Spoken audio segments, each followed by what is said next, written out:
What's up, guys? Welcome to episode 1 of the Max Off-Road podcast.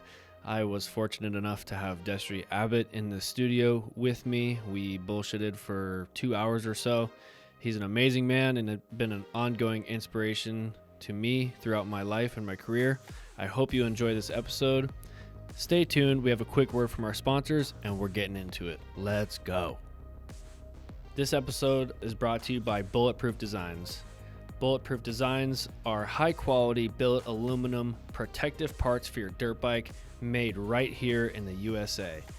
What I love so much about my Bulletproof products is the silky smooth installation and the insurance that buys me on keeping my bike safe. I've been using Bulletproof Designs since 2012 and have had great luck with all of their products.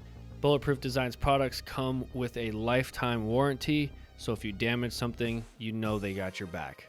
If you want to keep your bike safe so you can keep riding weekend after weekend, head on over to bulletproofdesigns.com and order some parts today.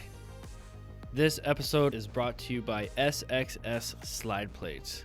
SXS Slide Plates are high-density UHMW skid plates made right here in the USA. These skid plates smoothen the transition between your frame and your linkage so that you can slide over rocks, logs, and other trail obstacles while you're in the mountains. These skid plates are designed to save you time on the track, money in your wallet, and wear on your bike. Head on over to sxsslideplate.com and enter code MAX15 at checkout. That's MAX15 at checkout to get a discount on your order and help support the podcast. This episode of the podcast is brought to you by Klim. Klim makes off-road and adventure gear for the hardcore enthusiast. The latest addition is their XC Pro line of gear. This gear is designed to be flexible, lightweight, while staying durable and ready for action. I've been with Klim since 2008. They were one of my first sponsors, and we've been together this whole time. They have great gear, and now they're supporting all of the Hard Enduro efforts here in the States. They support us, so go support them. Thank you guys for getting through these ads with us. These companies help keep the podcast going. We wouldn't be able to do it without them. I hope you enjoy this episode. Let's run it.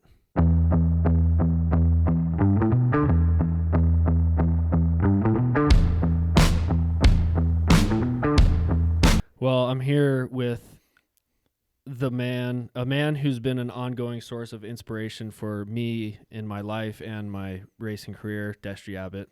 Destry, it's good to have you here. Damn, thanks for coming dude, that was really nice of you. I appreciate that. I'm blushing. It's the truth. I appreciate that. We've known each other since we were little ones. Well, you were little. I wasn't little yet, but I knew you when I was little. Yeah. I remember meeting you. I remember there are 2 instances of my childhood I remember meeting you.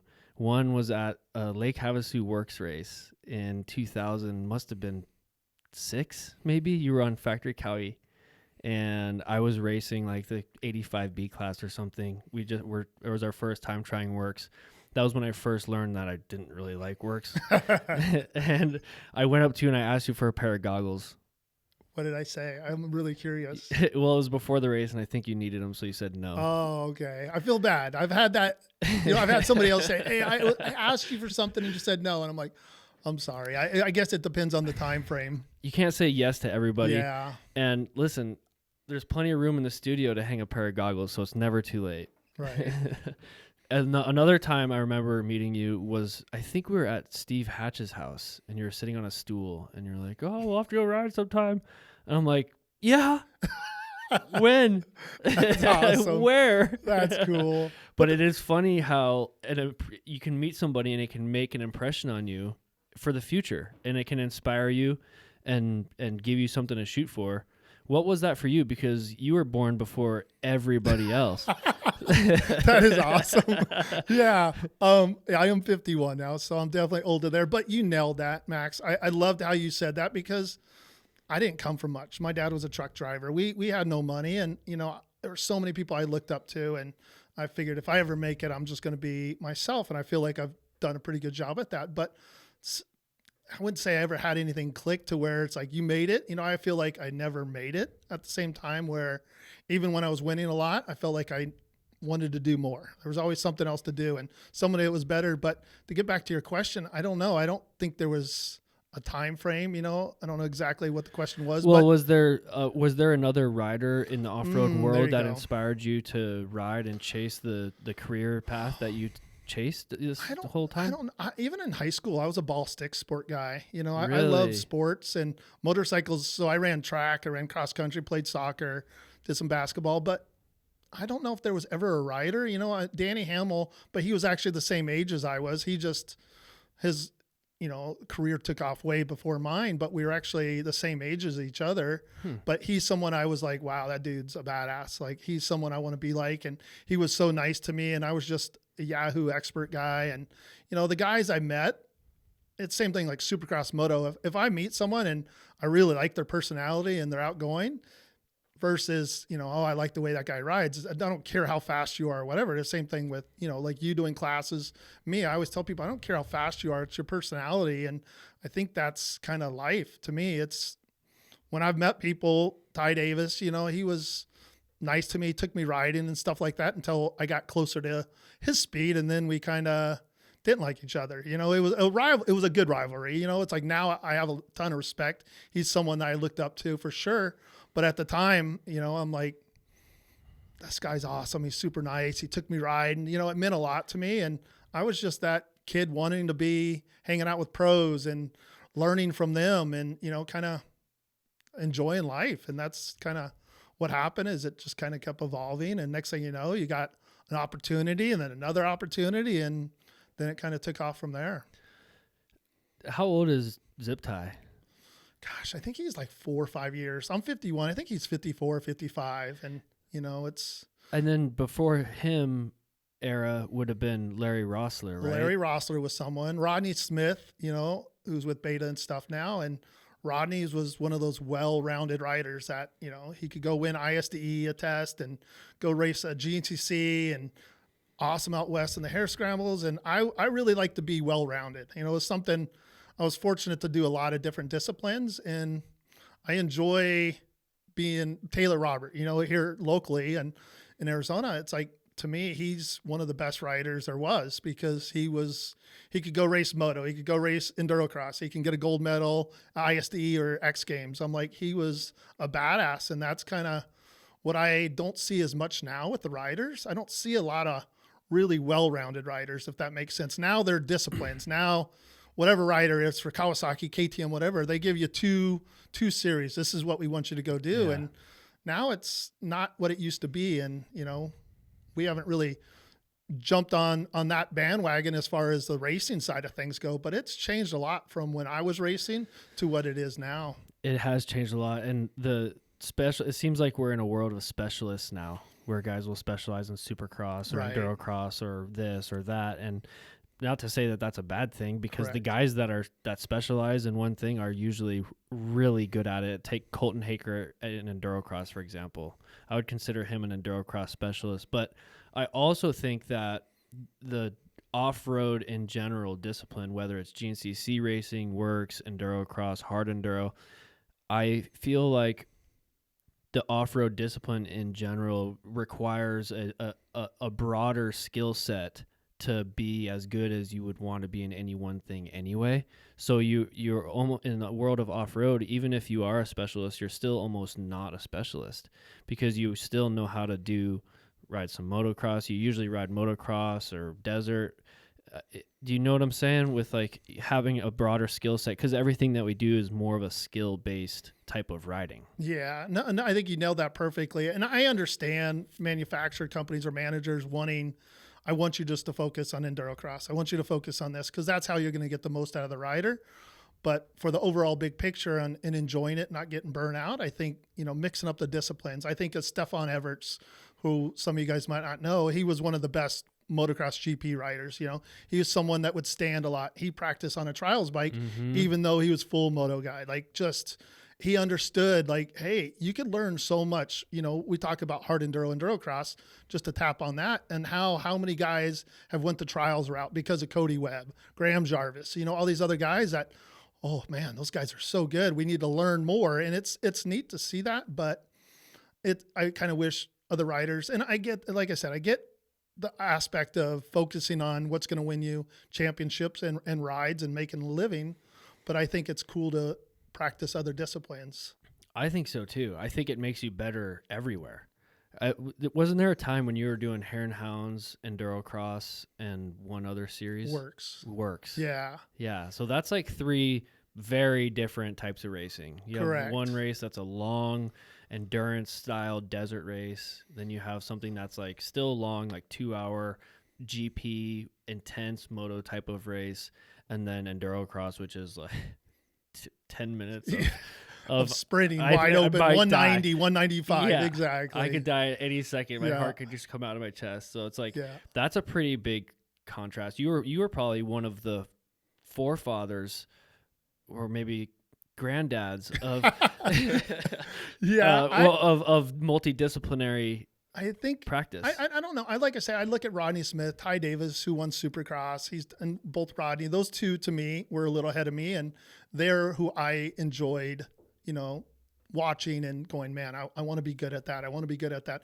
I don't think like when GNCC, the best I ever did at GNCC was 4th overall. It was Okeechobee in Florida, which is more my style, sandy or fast. But I've been fortunate to win an enduro or an enduro cross. I haven't won, but hard enduro, I've got on the podium. But back to the enduro, hare scrambles. I've won kind of everything at one side of discipline, I guess. But being well-rounded, I think, is just it's a great thing for you because you're always learning, and I don't get burnt out. So it's fun to me. I always try to enjoy life and enjoy riding, and that definitely helped me do that. Would you rather be? I mean, you've done both, so I can ask you this question, and it's going to be valid. But would you rather be a rider that races many different types of disciplines and can basically podium and be semi-successful in all of them? Or would you rather be a rider that specializes in one thing and racks up a bunch of championships? That's a really good question, actually. I don't know. I think you make more money winning a lot of championships, and I think that's where the direction is. It's even kids in sports, like, they have club volleyball, club this. It's if you're going to be good at something. When I grew up, I played all different sports, where nowadays, if you're going to be a great supercross rider, you better put all your eggs in one basket, and that's where you're going in. You can implement motocross for that, for outdoors, but nowadays it's so top heavy as far as what to make. Like, in order to be that guy, you have to put your focus all on that. And it's tough. Like, you don't see long careers anymore. I don't see it right now. These kids coming up, it's like they have so many coaches. There's so many trainers. There's a nutritionist, and we didn't have that. We just kind of winged it. I learned from my teammates, and I was like, oh, what are you eating before the race? Oh, you drink that. Oh, how is that? And, I went try it at the race, but I was learning from other racers, just like having guidance, Max, having somebody pointing you the right direction. It's what is needed to make our sport keep evolving like it has been. And I think it's been good for our sport. 100%. And there's so much that I wanted to talk about within that last little piece there. But one thought I had was, if you look at somebody that specializes in getting a lot of championships, you could use a Ryan Villapoto or a Ricky Carmichael, for example, even though they're motocross, supercross. But they retired early, and then they were out of the sport. And from the outside looking in, it seemed like there was guys that were enjoying their careers more during the career than they were. And no disrespect to them when I say that, because they're obviously like some of the greatest of all time. But my point is if it's for the love of the sport, I almost feel as though if you had multidisciplinary type of racing, you could have a more fun career, and it might end up lasting you a longer period of time if that's what you wanted to do. I'm just thinking. Yeah, no, and I get that. I think a lot of those riders get burnt out, which is a common thing, and it's common for no matter what discipline you're doing, or you could do multiple disciplines. Getting burnt out could be because of an injury. You're just not having fun anymore. And in the mental side, I'm a big guy on the mental side. I feel like that's what helped me evolve and kind of stay positive and believe in what I was doing was working. It's just being positive, and it's not always easy to do, but It's a tough one to know if it's, do you mix it up or you don't, Right. you're not 100% over here, but you're having fun, you're making a living. It's a fine line for sure. And I think it just depends on the person itself. Especially with the different ways that you can make a living in the sport now. I mean, I realize that off-road motorcycle racing is one way to make a living within the off-road industry, but then with YouTube and social media and all these different ways that you can create things, I feel like there's you can create your own opportunities as well. I agree. With that, you were talking about mindset. What was your mindset like, or how did you what was I gonna ask? It's all right. We go back to this one. What mindset? No, I'm saying we could clip that out. Yeah. What were you just talking about? We're talking about the mindset as far as like, what was your mindset? I was wondering where you were going with it, but again, that's Max. Don't worry about me on this end. Yeah. It's the same thing when you were asking a question. I was like, shit, where am I going with this answer? What was I going to do that with that? So yeah. Oh man, dang it. I was going to ask you something, but I forgot what I was going to say. It's all good. In regards to mindset though, I guess I guess we can transition into the mindset, because you're somebody that always seemed to be able to curate a positive mindset, and it seemed like something that was always very important to you, especially in this last 10 years of your life where you've had struggles and difficulties off the bike. And I feel like you've even realized the importance of mindset more through that. Do you think that if you could go back to your beginning days of racing, knowing what you know about mindset and overall approach, what would you tell yourself? What would you tell your 22, 24-year-old self? Or when was your first championship? 24, 25. 24, 25. I think I was 24. Pretty young. And your first your first major championship was at 24, 25, and your last one was at 38? Yeah. So what was the major takeaway during those years? And if you could go back and tell your 22-year-old self something, what would it be? I'd say 22 is a good age because I was still new. Like at 24, I realized I'm one of the guys. I think earlier it was not confidence. I didn't grow up with positive energy around myself. Like mom and dad love them, but they were negative. They would always tell you what you're doing wrong versus what you're doing right, and I, not saying I'm 100%, but I try to be positive. Same thing with training, whatever it is. I want to be positive with people.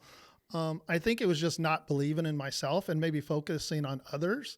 I was so worried about everybody else, what this person's thinking. And that's still a struggle to this day.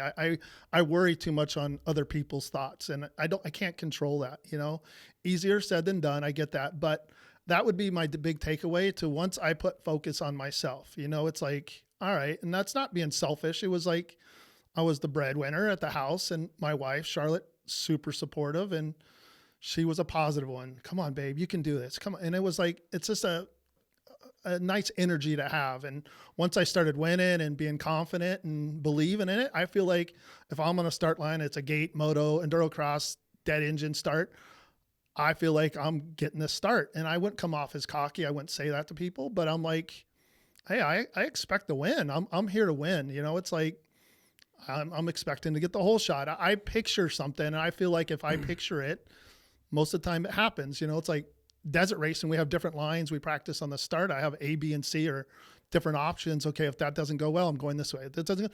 I like to have different scenarios. Same thing going into races, like being prepared. Oh, the weather's here. I need to prepare for that. I need to go this. So I just think a longevity of just learning a lot and kind of using that as knowledge. Like, all right, bike setup. There's so many things that go into it, and it's just back to all confidence. I think the mindset is not being too high.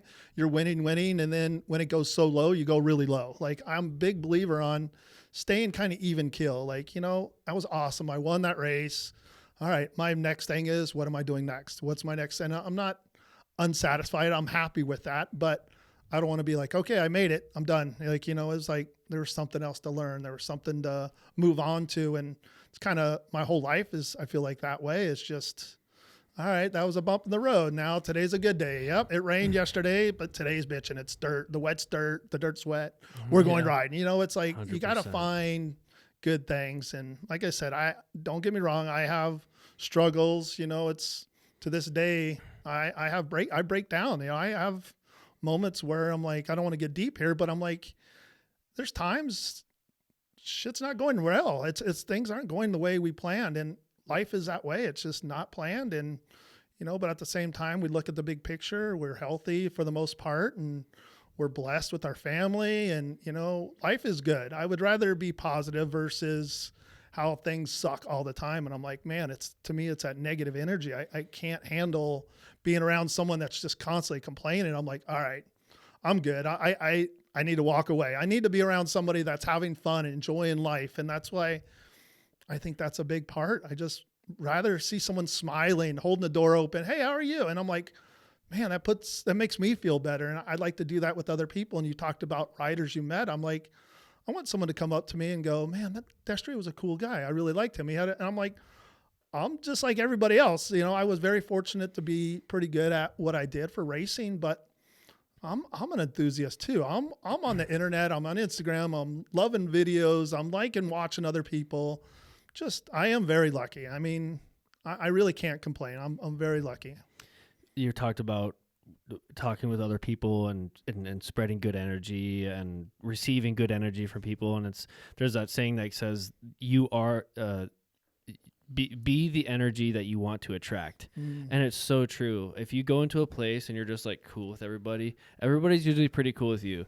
But if you go into a place and you're like, got the Nate Diaz pose going, like people are want to fight you. Yeah. It's so true. So you can become the energy that you want to attract. And a few other things that you said, you're talking about your mindset and how you can basically think of something and see it and visualize it and decide that that's what's going to happen, and then that can happen.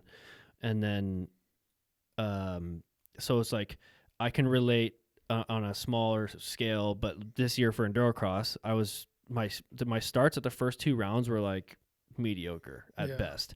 And I was like, okay, let's go back to the drawing board and let's figure out some starts, because one of my goals was like, Endurocross is pretty stacked. So I'm like, I don't know if I'm going to win, but let's at least see what we can do and give myself a fair shake. So I'm like, what's a good place to start? Well, let's try to pull a whole shot. We can pull a whole shot. I've pulled whole shots before. It seems like a reasonable goal. So I'm like, all right, back to the drawing board. So I watched some Rhino videos on how to do a start, and I watched some other videos. I'm like, it clicked with me what I was doing wrong. Practice a few more starts. I'm like, I think I got this. And then I'm like, all right, now when I was on the line, I was not thinking about other stuff. I was just thinking about deep breaths and like, what's going to happen right now? Okay, I'm about to start this race. That gate's going to drop. And as soon as that gate drops, I'm going to be on the gas and I'm going to ride over that gate before it even hits the dirt. Like, I'm just trying to think and feel what that's going to feel like right before it happens. And then because I finally got it on the front row after a decent hot lap. Yeah. And sure enough, the gate dropped and I just went for it because I was like, I'm already here. I might as well try as hard as I can for this whole shot. What do I have to lose? And I went for it and I pulled pretty much a whole shot and I led some laps. I'm like, okay. So you can just visualize it, see it, try to feel it as much as you can before it happens, and then go. And it works. And then along with that, you have the mindset of being able to stay level. You talked about trying to keep the highs low and the lows high. It's such a true thing. And it doesn't mean that you have to be blindly positive all the time of just like, it doesn't mean you have to like fake a positivity about you, but it just means that you just want to maintain some sort of levelness throughout all the chaos. And when things are good, okay, like that was good. Let's keep it on 2 wheels here. Let's stay focused. Let's keep doing the things that made that good or whatever is good. And when things are bad, things are going to be good again. Let's just keep pushing, keep moving forward. Dude, Max, that was so good. I'm stoked you shared that, because I think what a lot of people, viewers or anybody listening to, is they think the pros have it all figured out. Max, you've got a great resume, and people think, oh man, the Tristan Hart, those guys have it all figured out. And I'm like, and Tristan does have a lot of it figured out, but a lot of the top guys, they have the same struggles. They're just struggling with this. They're struggling. It's just from the novice looking at them like, dude, they're so damn good. I'm like, dude, trust me, they're mentally going through struggles too, and they're trying to figure out how to get better. There's someone always better. And so you sharing that was really awesome. Like, you broke it down perfectly. Listening to the gate, everything kind of slows down, if that makes sense. You know, some people talk about that being one with the bike. I'm like, there's those days where more days now I'm not one with the bike anymore. I'm like, holy crap, this thing is just working me. Yeah. And now it's like, I look back and I'm like, dude, there was days where I was confident, you know. It's like, dude, I didn't have negative thoughts going through my head. Now I'm big on not negative thoughts, but now I look at stuff and I see you or Cooper going up something and I'm like, oh fuck, I don't want to do that. I see bad things happen, and it's just part of getting older and maybe understanding that. But it was really neat listening to you break down the starting gate, because that's 100% accurate. You know, it's like, we're always searching. Like, when I was at the highest level, trust me, I was winning, but there was something else that somebody else could do better, and I wanted to get better. So some of the top guys out there, you know, it's like, dude, trust me, there's more to learn. There's still more to learn. If you think you have it all figured out, you're an idiot, and you're going to plateau right there. Yeah. So I don't care if you're, you know, Jet Lawrence right now, of course, you know, talk about head games. Like, there's one he's in with, you know, Anderson. You know, we can go on that topic, but I'm like, there's so much that goes on even at that highest level. It's neat to see. I love listening to people that were a racer at a time and could break down the racing. And it's neat what you're doing here with this podcast. I'm digging this. I mean, I am too. Hopefully we can, you know, talk about stuff that we all love, and other people can listen and learn. There's so much knowledge packed into your life and your career, and it just would be a shame to let that perish off into the I think nothing. there's so many amazing riders I would love to listen to. So Exactly. It's like, I'm excited. I think it's going to be really neat. You know, I'm very fortunate to, you know, do well with what I did, but now I enjoy giving back and trying to help others and just trying to enjoy our sport, man. We have a great family. I think a lot of people don't understand off-road racing. I was fortunate to, you know, race motocross and qualified for outdoors in the 450 class, but, you know, we tapped on that before we started this. Is off-road and moto are completely different. Like, it's cutthroat. You don't talk to anybody. Off-road, it's like, you know, you're at the track, somebody's got an issue, or, you know, it's like, oh, somebody crashes in the desert, you stop, you make sure they're okay. Oh, you okay? All right, good. You know, it's like, it's a family. I love off-road, and I think that's what kept me in this sport. And to this day, I've been around motorcycles my whole life, and I still love it. I'm like, went riding this morning. It rained here in Arizona. I was out riding this morning. I'm like, this is my therapist right there. My therapist, I have quite a few of them, a 300, a 350. Yeah, an adventure bike. Adventure bike, yeah. It just depends on what I'm in the mood for, and I love our sport. I love it too. One thing that you mentioned somewhere in there was the self-doubt, was the riders that don't have it all figured out, and that everybody has some form of self-doubt, and that's the nerves before a race and the scaredness before a race. And it's like, okay, well, if I'm nervous, what am I nervous about? Well, okay, well, I guess I'm nervous about the things that I can't control, which is, you know, I'm confident in my abilities, but if I, you know, get caught in a cloud of dust and I go over the bars, or I get taken out, or I get hurt, like there's so much that's running through your head before a race. So my question is what type of self-talk or techniques do you use to calm the voices in your head and shut out the chatter that isn't serving you, and focus on what you can control and know that it's going to be okay? I'm lining up for this race. I know what I'm doing. I'm confident, and I'm here to do a job, and let's go. How do you check back into that sport mode? I think when I had self-doubt is when I was dealing with an injury. I wasn't putting in the work in the gym or off the bike, or on the bike, I should say. I wasn't putting in motos, working sprints. I had a pretty good routine. There we go. I'll go with routine.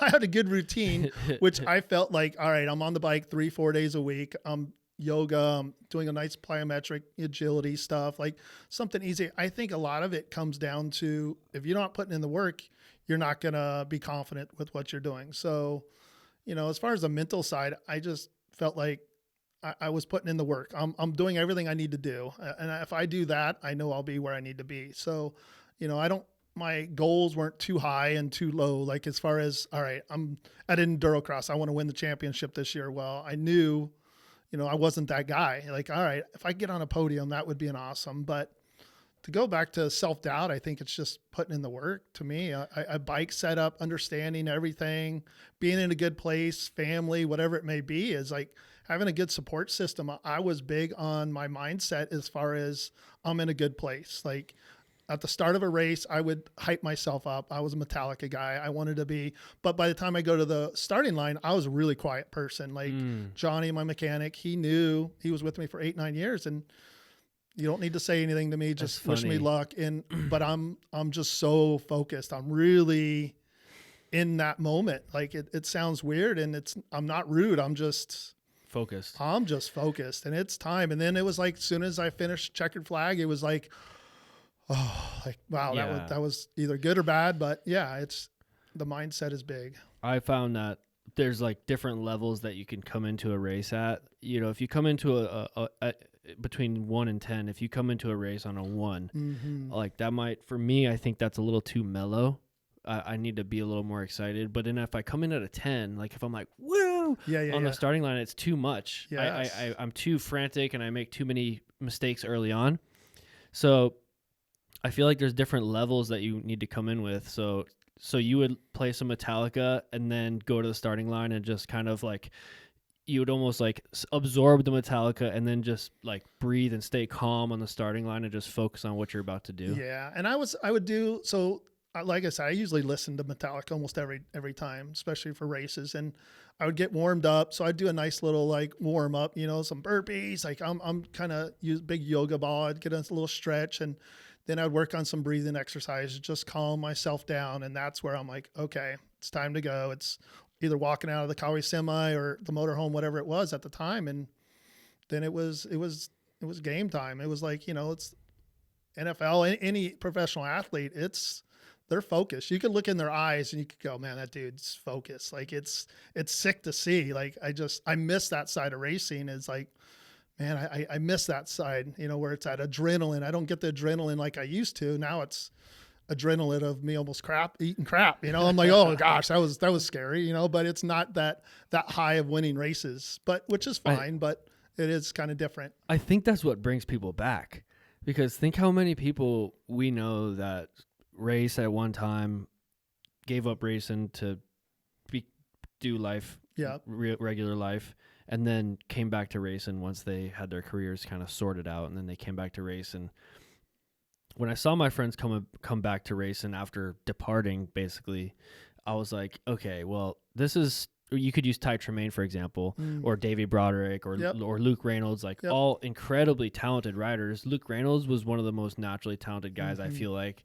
And then Davey Broderick was always really good. And these are guys that just decided to take a different path, but they all come back. And I wonder what exactly it is. I mean, it's obviously the fun of racing and the flow state and the focus and the feeling that you get before racing, because you can't get that feeling doing anything else except for doing a podcast maybe, but you can't get that feeling doing anything else, and people always come back. Yeah, that's what this sport's so awesome. Like it is a therapy, and it sounds cheesy saying that, but when I ride my motorcycles, all my other distractions pretty much go away. And, like we talked about, sometimes I'm out by myself on my adventure bike and I just stop on a hill and I can shut it off and just like look at life differently. I'm sitting on a hill, I'm looking out here, looking over the lake, and I'm just like, wow, this is freaking awesome. Like, makes you appreciate it. It's like, all right, things are okay. Like, you know what? Yeah. We talk about positive energy, and we're hitting on that a lot, but it's like, all right, go back home and let's enjoy life. Let's be positive. That's one thing the adventure bike has done for me, I think, is being able to get out and like you say, go to the top of a mountain and just be chilling. It's almost like it brings a layer of perspective into your life. Like, okay, it's okay. Like you can almost like look, being on top of a mountain does that, I think, because you're like on top of a mountain, you can kind of look down and like think about shit. And that doesn't matter what level. Like that's a beginner rider to a pro. We all do the same thing, and that's where we can kind of relate to each other. And it's maybe a different route on the way up, but it's still fun when we get there and we get to enjoy it with people. So fun. Yeah. one thing that I was thinking about, and another moment that made an impression on me, a Destry Abbott impression, was, do you remember that movie, It's Time to Ride? Oh yeah. So there's a couple things I want to talk to you about with this, but you grew up you were racing in the 90s and the early 2000s when all the crusty and the terra firmas and the steel roots was coming out. So it's almost like the sport of motocross was blossoming in a way. And then you had Jeremy McGrath, like these superstars that brought another layer to it. And then that It's Time to Ride video came out, and I remember that video with you, Ty Davis, and Shane Esposito on the lake bed somewhere, and you guys are doing like 6-gear wheelies on KX500s. Yeah. Just crossing lines and doing nose wheelies and stuff, and I just thought that was the coolest thing. But growing up during that time, what was it like with that with the moto scene exploding in a way with all the steel roots and the terra firma, and then you being an off-road guy, and then there was the Time to Ride? Was there any other films that you were a part of, and what was that like being Destry Abbott in the 90s? Yeah, that's great. I don't know. I definitely did quite a few other movies. I did Moto the movie with Taylor Robert, and then the last one, I think Moto 10 with Cooper, and a couple other different ones. But I don't think there wasn't social media, so we didn't have. Back then it was MySpace, which I barely was on anyways. I was off social media because there really wasn't any. But so even though there was the videos, besides Cycle News or Dirt Rider, Dirt Bike Magazine, that was our only coverage. So you never really got an ego. Like, it wasn't like you showed up and these people knew who you were. A lot of times you're just the average Joe. And like I said, I wasn't there for that reason anyways. That wasn't why I didn't want to be famous. It wasn't like I'm trying to be the top guy. I just wanted to win. I wanted to win races and make a living racing motorcycles. But I think that's the different aspect of what racing is now. Now, I know we're kind of jumping on something else, but that's where it is now. Now it's social media. Now it's like everything. It's so different. And I find myself on it too much. I'm like, all right, dude, I need a break. This is exhausting. And it's like, but it's not just about races anymore. There's people, and again, I could use that as an advantage for me. It's kept me relevant. I have a good following on Facebook fan page and then my Instagram, and I'm like, I love posting, but I don't post that much because I just don't have content anymore. But I love following it. I love following my family and riders all over, especially off-road riders from the East Coast to West Coast.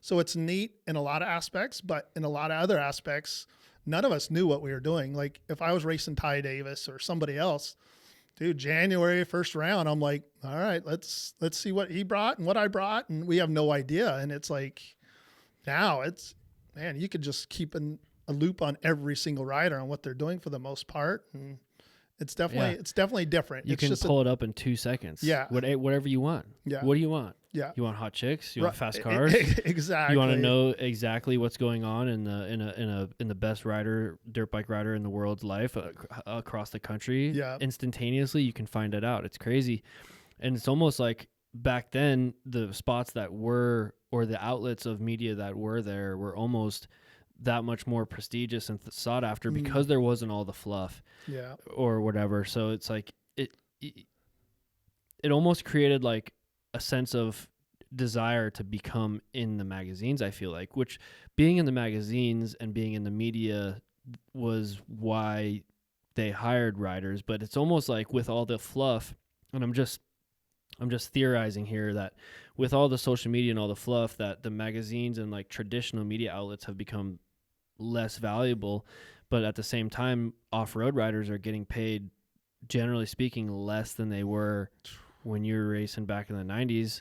I don't know exactly what you and Ty Davis and those guys were getting paid in the 90s and the early 2000s, but it was probably more than what we're all getting paid now. I would agree. I don't know what a lot of them. I know what quite a few of them are making off-road. But I'll be on. I mean, I don't mind sharing stuff now. It was, let's say 20 years ago, I was doing well, and I was basically making right at 6 figures, so close to $100,000 in salary. And you think that's 20 something years ago. And then with Kawi, I got 12 bikes. So they give me 12, which was like, you're not turning that down. So I'm like, oh, Johnny builds 4 of them race bikes. I use 2 as practice and I sell 6 of them. So at the end of the year, they give you those bikes. I'd sell those bikes. So I was making good money. Expenses, bonuses were more than what the guys are getting paid now, which is really in one sense sad to see, because there's no way 20 years ago we should have been making, I wouldn't say that. I was happy to make that money, but there's no reason now the guys shouldn't be making the money that they're making. But I think what my outlook on it is, we had Works, we had GNCC, Hare and Hounds. Those were like 3 big series. Now there's probably 10 series. KTM, Gas, Husqvarna, of course, is like one company, Kawasaki, Honda, whatever. And Yamaha, that's like another one. And now it's like, where do we push these guys? And not only that, it's, let's say a guy coming up is one of the top kids coming up. He'll take an offer from Kawasaki for 40 grand. If you give me a factory deal for 40 grand, you're giving me a mechanic, you're giving me race bikes. I just need to show up. I'll do that. Guess what? That hurts all the upcoming riders coming before or after him. And, you know, Taylor, Robert, a lot of these other guys have done well, but I see the salaries actually going down for these guys now than it was 10, 15, 20 years ago, which is, it sucks. You know, there's more riders now, but it's, in some sense, we talk about Supercross, it's top heavy. You know, the top 10 guys, top 5 guys are making stupid money. And then 15th place guy is making 200 grand, which is still a lot of money, but not when your life's on the line. And I think off-road is even worse. It's tougher. Yeah. And they're hanging it out even more. And people now race a Hare and Hound for free. Yeah. And there's just so many series, and what Hare and Hounds are, not knocking Hare and Hounds, what they were when I was doing it. We had a semi, we had factory teams. Now there's just so many different type of series. There's sprints, there's hard enduros. There was no such thing as hard enduros. You know, it's like Erzberg and King of Motos came in, and I did that a couple times, but it was all new. So it's part of life and moving on. But at the same time, I'm like, there's things we need to learn from before, you know, when we were racing too.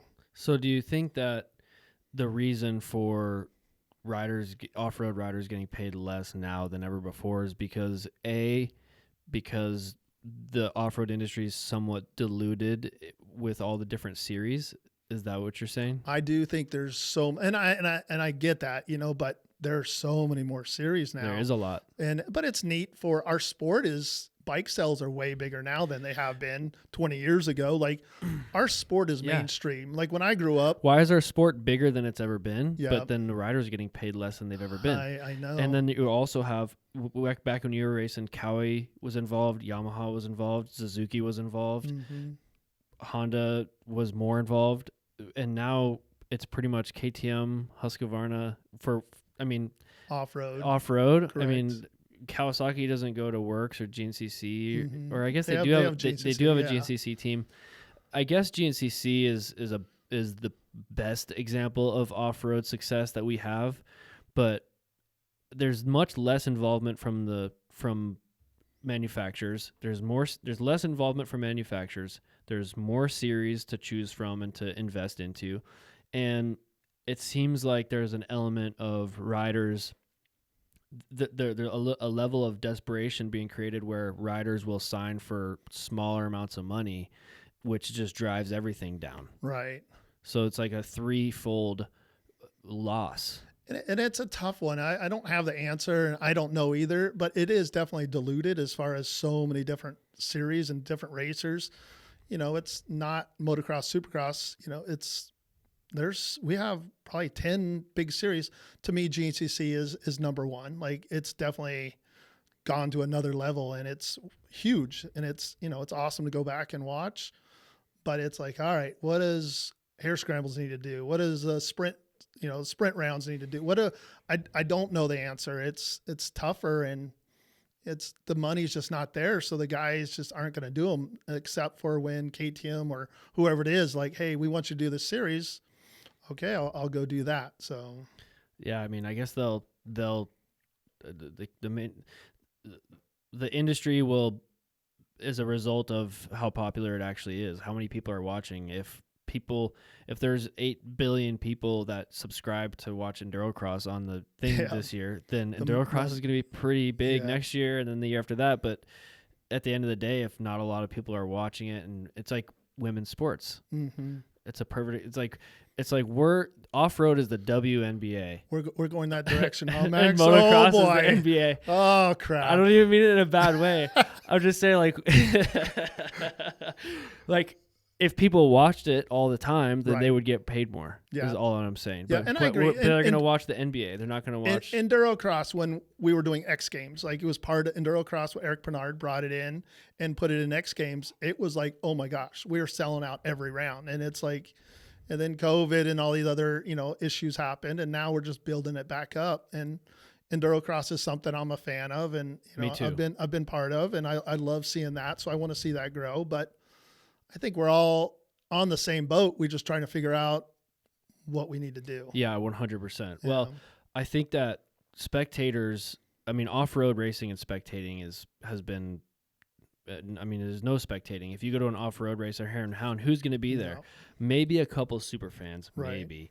But other than that, parents, families, wives, girlfriends, husbands, that's who's kids, that's who's at the races are the people that are racing. Yeah. So I feel like creating that spectator aspect is important for off-road. And you come from Hard Enduro, so you're a Hard Enduro specialist, and I think they're doing a great job with that. Now having spectator spots, and I know Page, which is the next one, they're going to have a route for spectators. And you go in Europe, racing in Europe, I've been fortunate to race over there quite a bit, motorsports is huge over there. They love it. Oh man, it's so neat. There's air horns, chainsaw. It's just a different atmosphere. And you talk about having to control your emotions because you're like, dude, you're racing at the same time thinking, fucking, this is sick. Exciting. This is so damn cool. And, Yeah. and I think now kind of getting back to Hard Enduro is now they're getting a little more coverage and there's spectator spots. And like we said, in Europe, man, there are thousands and thousands of people just watching a section. And I know, it's cool. The sport has evolved. These riders now, like watching Cody Webb, and he's mid-30s. I don't even know what Cody is, but I know they went up to you actually went up there to St. George where they did a group and they filmed each rider, the top guys, and watching some of Cody's stuff. And it's like, oh my gosh, bro, he's nuts. The level of everybody stepping it up is just, so this is kind of getting back a little bit on what you want to do. I want to be a great Hard Enduro guy. Well, Manny Lettenbichler, that's where he did enduro or super enduros, but he struggled at that. But Hard Enduro is definitely his game. Colton Haker, like you said, Endurocross. He does great Hard Enduro, but he's an Endurocross guy. You mentioned Page coming up. I'm a big advocate for the Hard Enduro series to make those. That's why I'm a big fan of the knockout style races, because then you get more people that can actually participate. If you have one gnarly course, there's a handful of people on the planet that can actually ride that course the way that it needs to be ridden. So you need to scale it down to people that want to join the sport. So having 3 separate courses, it's more work, a lot more work, but it's what needs to happen, I feel like, for Hard Enduro to grow. And then you also get the spectator aspect of it too, because you can knock people out or break it down into a final 15 or 20 man main event, and you can do that on a short course and create a spectator route, and then it's like a little adventure for people. They can go walk around the race, they can watch it, they can see some amazing shit, and they can have fun. So that's my take on it. I think Page is definitely one that it works out well for that too, because exactly that. Last year when they did, was it Stairway to Heaven? I think that's what they call it. Like, dude, people don't realize how freaking gnarly that is. Like, gnarly. I don't even like trying to walk up it. No way would I ever try to ride up it. I don't even like looking at it from the bottom. But the top pros at any sport, it doesn't matter what sport you do, they make things look way easier. We talk about Cody and Tristan, and dude, those guys are just so damn good. And it's so like, good.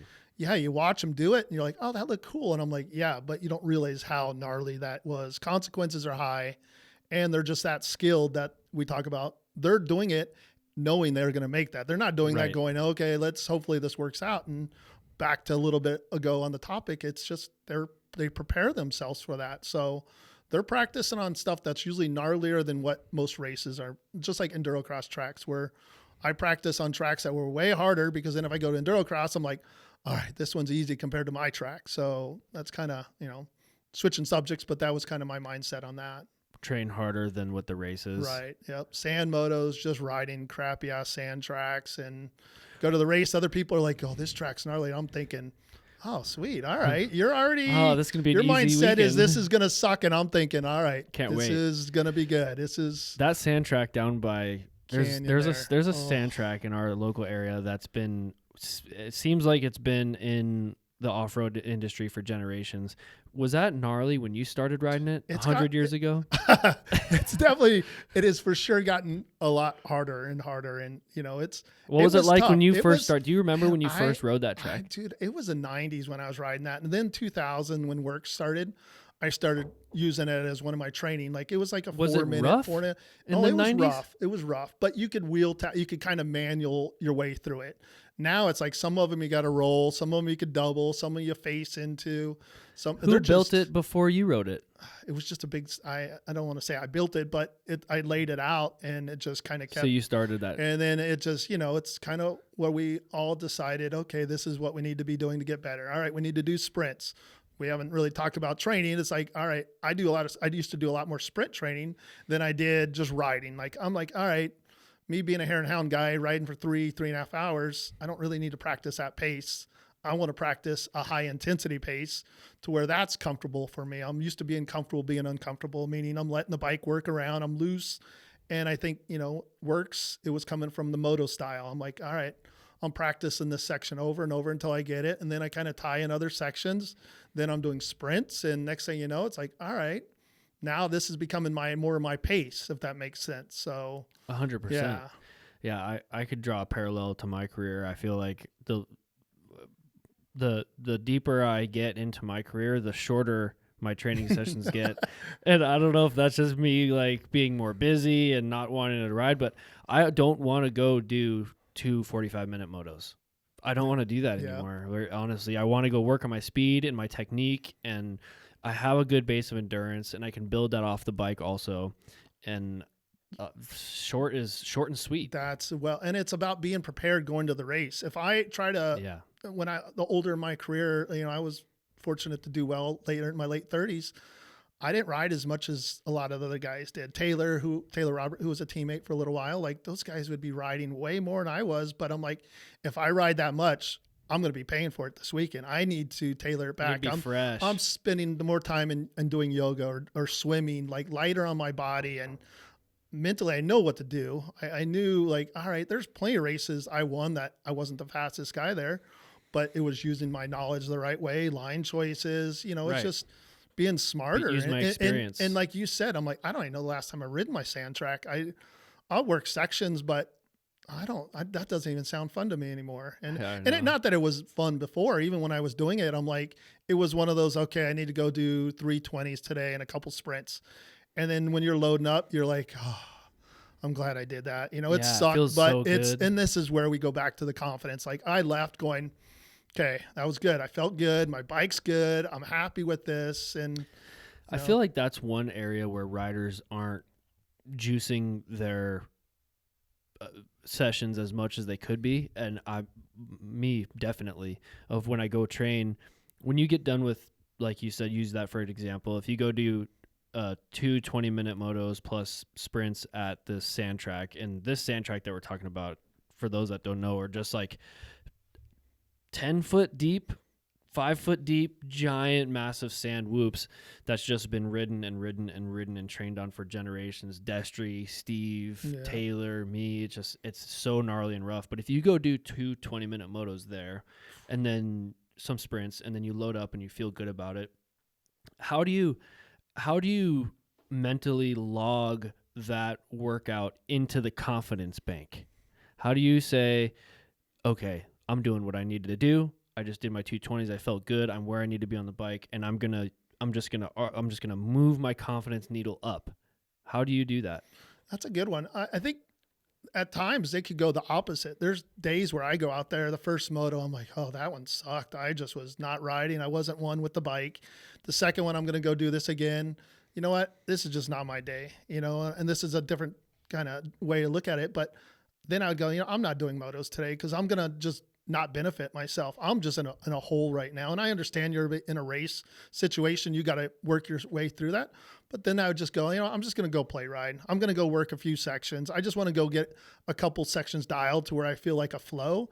And then I might go implement that again as far as building that confidence. But again, if it was a good session and I put 3 good motos in or 2 good motos, whatever it may be, I was working on, that was just confidence for me. I was like, all right, but you're reading yourself. You know your body better than anybody else. Like I know, all right, I screwed up there, but what did I do wrong? Like learning from those mistakes. Don't be afraid of making mistakes. Don't be afraid of losing. And I see that with a lot of people is they don't want to do something because they don't want to lose or make themselves look bad. And I'm like, dude, I'm stoked when somebody else shows up and moto dude wants to come ride our sand track. And I'm like, dude, this is cool. Like, oh, for sure. Yeah. But I think the biggest thing is kind of what we talked about before is just putting in the work. And I know if I keep putting on the work, my confidence just kept building. And next thing you know, I'm a big lap time guy where I would go, okay, I did 5 laps on that and it's around 4 or 5 minute lap time and took me 20 minutes and 38 seconds. All right, next moto, I'm going to try to ride a gear higher. I want to stand a little bit more. I want to try different things. I'm always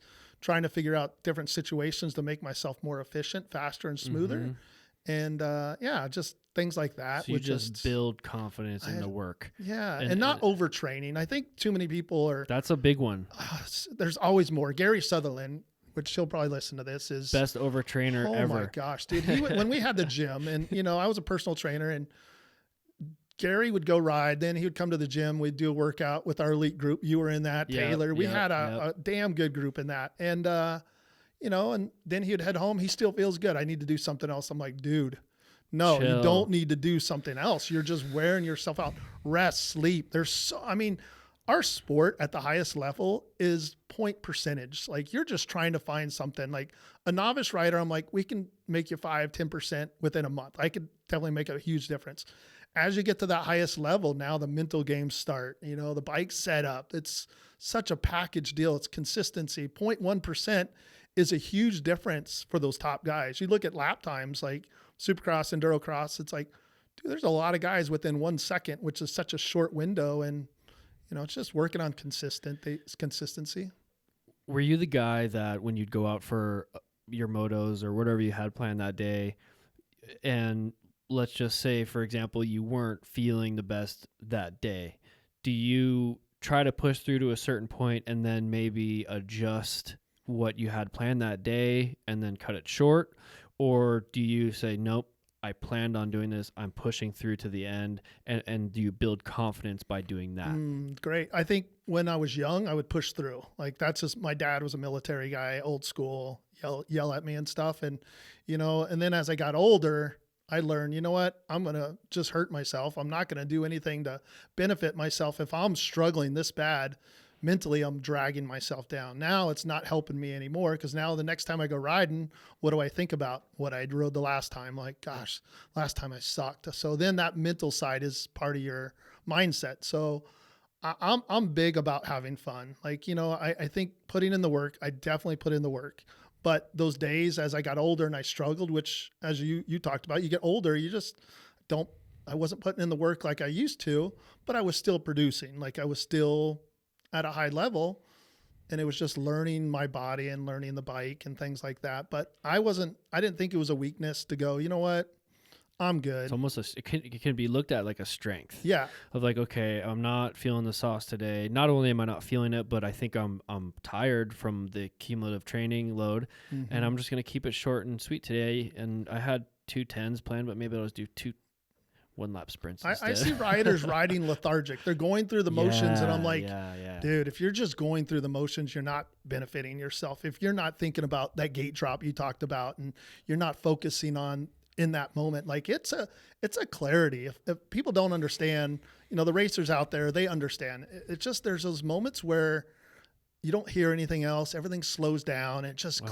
it's clear, and I'm like, that's so crazy. Oh, it's such an awesome feeling. It's such a cool feeling. It's like you're just focused on what you need to be focusing on, and it's an amazing feeling. And I felt like whenever I was overtrained, I felt like the springs were pulled out of my legs. Like I just didn't have that spring. My springs were gone. Yeah. And whenever I felt like my springs were gone, I just was lethargic, and then I wasn't as good, and then I was like risking injury. But it seems like overtraining is a natural part of the process to an extent. Yeah. Most great champions go through a period of their career and their life where they're way overdoing it because they want to do it so bad. There you go. You nailed that. I was getting ready to talk about that. Is somebody that wants something so bad, they can actually hinder themselves for sure. It's like, I want this so bad. I'm going to try so, and it's like, man, you need to not, and it sounds stupid, but it's like you're trying so hard for it. You need to almost let it come to you a little bit. And that's another one Gary always would give me crap about is I'm like, dude, just let it come to you. And, but there's times where if you want something so bad, it could be a hindrance also. It could be an advantage. Don't get me wrong. It depends on the scenario, but it could be a hindrance for sure. It seems like there's a fine balance there because you almost have to go through it to know that you're overtraining and be tired and like, oh, I didn't do very well that race because I was tired. Maybe it's because I overtrained, but you also have to have this level of dedication and obsession, and I'm not stopping until I get this section 10 times today, right now. You also need that to get better than the guys that are already winning. So it seems like in some ways it's almost required, but then as you get older and you learn more about your body, you're like, okay, how can I guide this desire in the right direction in the most efficient way possible? And it's just an overall mindset shift, it seems like, over time. I would agree. And off-road is definitely an experience thing, learning your body, learning the bikes, reading terrain. It's kind of like, Tour de France or cyclists or marathon runners and triathletes. They're not 19, 20-year-old kids. For the most part, they're later 20s. They know their body. They've kind of learned how to prepare because everybody's different. We all have our positives. We have our negatives. Like, it's learning what to put more focus on and maybe what to put less focus on. You mentioned reading terrain. I've always thought that reading terrain was like an extremely important skill to have on the bike. And I feel like there's a couple of things we can talk about here, but I feel like having the riders walk the tracks really subtracts from the overall racing. Maybe not necessarily making the racing better or worse, but you're removing an element of the race, I feel like. So I always thought that reading the terrain was really important. And when you said that, it reminded me, I watched your Destry Abbott Strong movie last night. Oh yeah. I got a little teary-eyed maybe. And it's good. It's really good.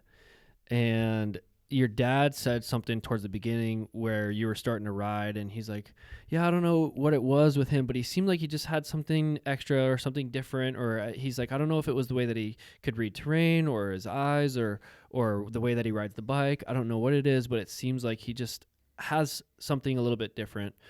And I was wondering what, not like I'm trying to get you to talk about how great you are, but I want you to. What I'm not good at that. Obviously, you're great at racing a motorcycle. So what do you think that you have or developed that was different? Is it your eyesight, ability to read the terrain, your understanding of the motorcycle? I think it was, I wasn't that upcoming kid by any means. Like when I was 16, 17, 18-year-old, even when I was in high school, I wasn't like, this is what I want to do. I went to college to be a firefighter. I wanted to be a firefighter. That's what I wanted to do. And, knocked up the wife at 18, 19 years old. We were young. And, that's, when we had Kelsey at 19. And then I was like, well, I guess I'm getting a job. And then back to Charlotte being so supportive is she's like, babe, don't give up racing. Don't do that. I don't know. As far as getting to the motorcycle side, I think it's just longevity as far as, using everything. It wasn't like I was great. My eyesight was great or anything. It was just, I was hard-headed maybe as far as not wanting to give up. Which comes from my dad. He's just old school. And I liked struggling. I liked, the tough times, kind of like hard enduro. Like you got to be a different discipline, a different rider if you like hard enduro. It's just a different mindset. I enjoyed the struggle. I enjoyed the learning process. I always wanted to get better. I didn't mind failing at stuff. I wanted to learn more about it. Okay, I'm going to go try to qualify for that. I want to go try to do that. I want to do that. And then I'm like, well, that sucked, but I made myself better. So kind of getting back, as we talked about earlier in the topics, was being well-rounded. I think just being well-rounded, being a moto guy, a hard enduro, desert guy, works guy, I think all that kind of the disciplines helped me out for all the different circumstances it was, and learning how to set up bikes. My Hare and Hound bike setup was so much different than my works bike setup. So, I think that's why I was fortunate to do this for so long, is just using that as knowledge. When did you start riding? I was like 6, but 11 was my first race. And even 13, 14 years old, I was still beginner. I wasn't. Wow. Yeah, I wasn't. So it's not like you developed an ability to read the terrain at a young age. No. And I stayed even keel, like meaning I didn't ride over the edge. I've been fortunate not to really have too many hard injuries, torn ACL, a couple little things, shoulder, but knock on wood, I was really fortunate. It's racing, so a couple crashes here and there, but I didn't ride over the edge. I really was pretty much calculated for the most part. It was, to me, it was the whole year. It wasn't just this one race I got to win. I looked at it as big picture all the time, is I want to be on the podium. I want to be on the podium. And I put myself in those positions and go, all right, Caselli, as he was coming up, I was tapering down, and I'm like, oh, shoot, Kurt's definitely faster than I am. I got to get a better start. I'm focusing on the start to get in front of him. So there was different mind games that I would play with those guys. And that's the part I enjoyed, was the mind games. And I wasn't a trash talker. People trash talk to me. It just motivated me. Did you ever play any mind games with your competitors? I definitely did. I don't have any good stories, but I definitely would think play. of one, bring it up. Yeah. I would definitely, it was the same thing back How would you even do that? Would you mail them a letter? That's awesome. Yeah, that's true. We didn't have computer back then. I had my flip phone. You have to call them. Yeah. Rotary. That's so good. Hey, Ty Davis, I'm going to kick your ass this weekend. Yeah. It didn't hang up. Cling. Yeah. Oh, dude. Oh, that's good. No, it was, I enjoyed that stuff though. Like that's why I enjoy going to the races now, and just, I love reading people. I'm pretty good at reading people, and I like reading the riders, and everyone has, we know the robot, as far as, like Tristan is just so focused, and he's unique. I don't want to say it reminds me of me, because he's just on another level. He's so damn good, but I was a really quiet guy, and a lot of people go, "You were quiet," and I'm like, I'm still a quiet guy, to be honest with you, but I'm like, I just focused on myself. I really was there for me and doing my job. That's what I enjoyed. And so it's neat to see him. And then Colton Haker, we talk about, a post he did a few weeks ago, and people are like, are you retiring? And it's like retirement post. Yeah. It's like, he's looking at things differently with where he's at in his age. And Max, same thing that you were just talking about a little bit ago. It's like, you get to an age, you appreciate it. You soak it in. You look at the things differently. When I went to 6 days early on, I was there to race. I didn't care if we were in Italy, where I'm just there to race, fly me home. And I'm like, As I got older, I'm like, oh, dude, I want to go early. I want to check this out. I'm enjoying the moments a lot more. I'm enjoying people coming up. And to this day, I'm that way. If somebody comes up and, oh, I was a big fan, or now it's usually, my dad was a fan of yours, or my grandpa. And I'm like, well, that makes me sound old, but I'm like, it's like, it's cool. And I'm like, I appreciate that. I'm like, man, Would you say that over time you gain a perspective on what you're doing? Like over time, as your career goes on, you transition from just race to race to race, fly in, fly out, drive in, drive out. I'm just here to race, to, I want to enjoy this more. Wow, I am so fortunate to have this life. Do you feel like you throughout your career and your life, do you feel like you've gained an overall perspective and ability to take a step back and just look at it? 1,000%. 1,000%. It's the way I look at in life. And I can say that because the wife and I have dealt with cancer, and my wife's, having a tougher time right now. And we just look at life differently. It's like, we mentioned things earlier on topics, but I'm like, as you get older, you look at things. We just talked about Colton and stuff, and he's just looking at racing. He's enjoying it. It's like It's before. good to see. It is good to see because he Yeah. did not like losing. I remember him and Cody Webb like having huge rivalries at enduro crosses. They had a bad. You didn't want to lose. And as I got older, I would be like, you know what? Third is what I had today. I'm okay with third today. It was like, that's where I was at. I knew Caselli, I don't have anything for him. I'm going to keep putting in the work, and maybe the shoes fall in the right place, but you know what? I'm going to be happy with where I'm at. And that's as you got older. And like I said, now being 51, we enjoy just traveling. I love motorcycles. I love spending time with people. It's just freaking awesome sport. This is just a great thing we're doing, and we're very blessed, to be able to do this and just enjoying life. I'm glad to hear that you're enjoying life, especially with your guys' challenges in your life. I can only imagine, and I'm happy to hear that you're enjoying life. One thing I was gonna, if you don't mind me switching gears a little bit here, one thing I wanted to ask you about was your transition from pro rider to coach, ambassador, advocate for the sport.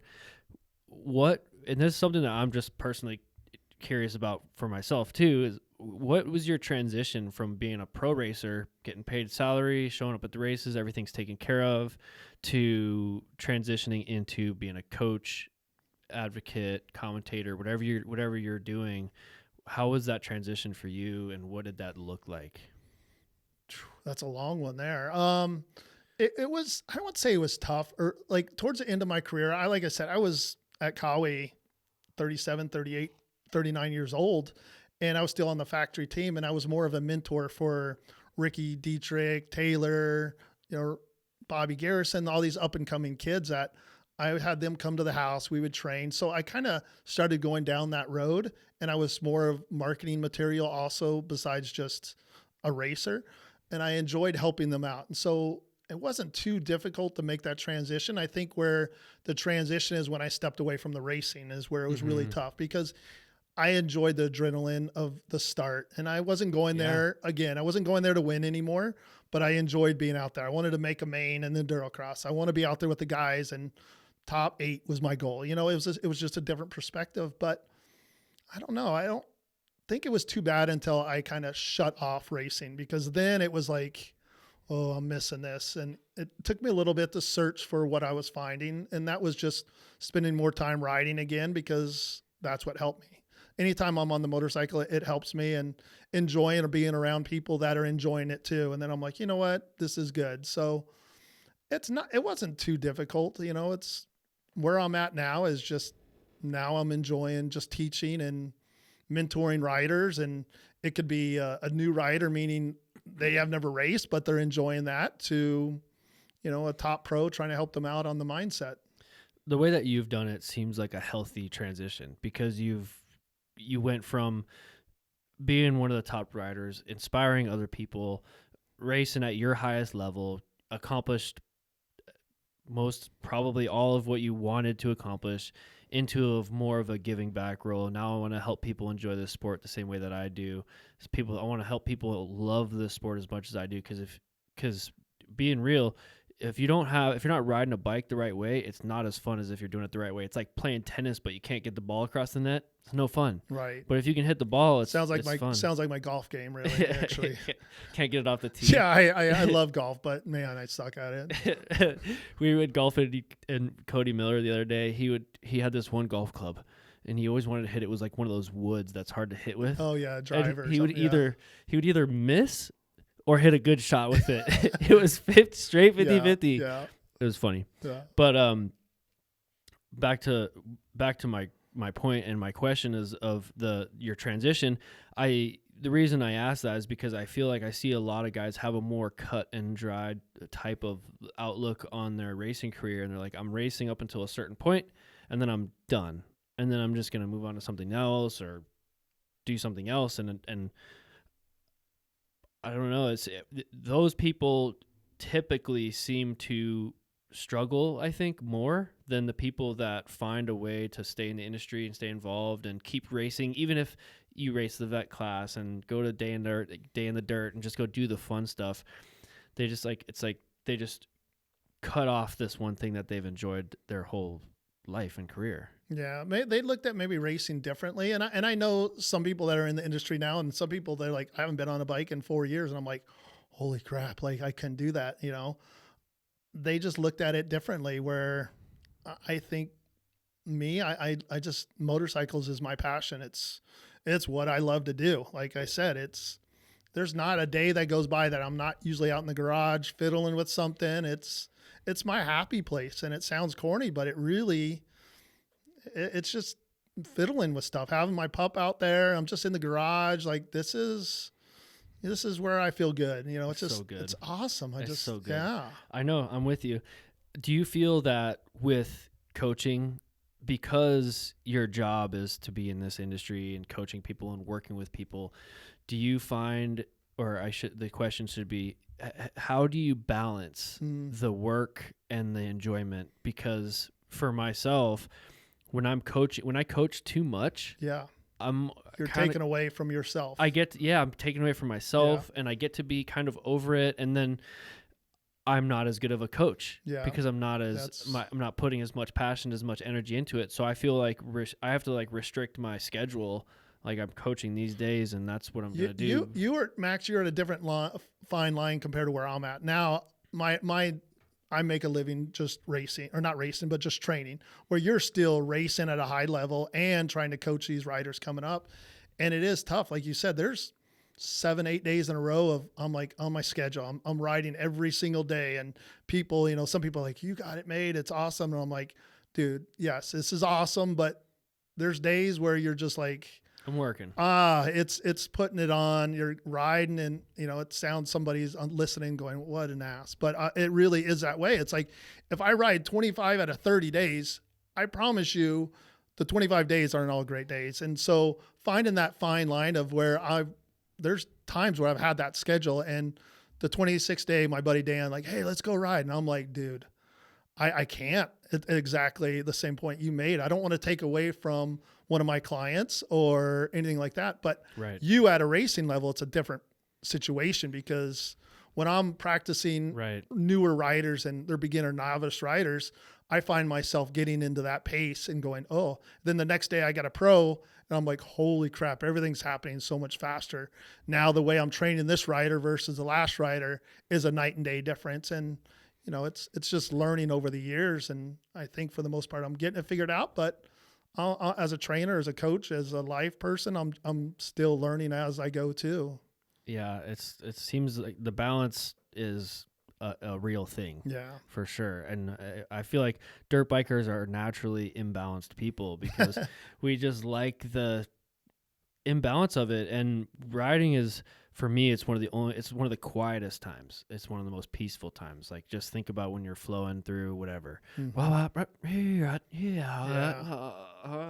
It's like there's nothing quite like that. And I feel like if everybody could experience that at a high level, the whole world would be a little bit different. Dude, it's an awesome place. It really is. And that's that adrenaline. I still, today, this morning, like, it's not at the level it used to be, which I'm completely fine with. And I'm still having fun. I'm not riding to that threshold where I'm like, oh, I'm puckering. Like, now it's 60%, 70%, but it's a flow, and it's a cool feeling. Just so that light and just killing a corner, and you're just like, oh, that was nice. Yeah. Especially when everything's clicking. Yeah. So if the balance is that you have to take some time off to keep your passion and your energy on the bike with your own riding and your coaching, when you take time off, how do you take time off without riding a motorcycle? Because adventure riding, for me, that doesn't really count as motorcycle riding, because it's different enough. You know what I mean? It's like, that's about as close to driving a Jeep as I'm going to get. You know what I mean? So, but what else do you do in your time off? I like to recoup and recover and re-energize. So I like, when back in my racing days, it was basketball. I was a big basketball guy. So I loved playing basketball. I loved playing tennis, golfing. Those were my outlets. So I think it's really healthy to have something else. It can't be 24/7 motorcycles because you will get burnt out. So like I said, when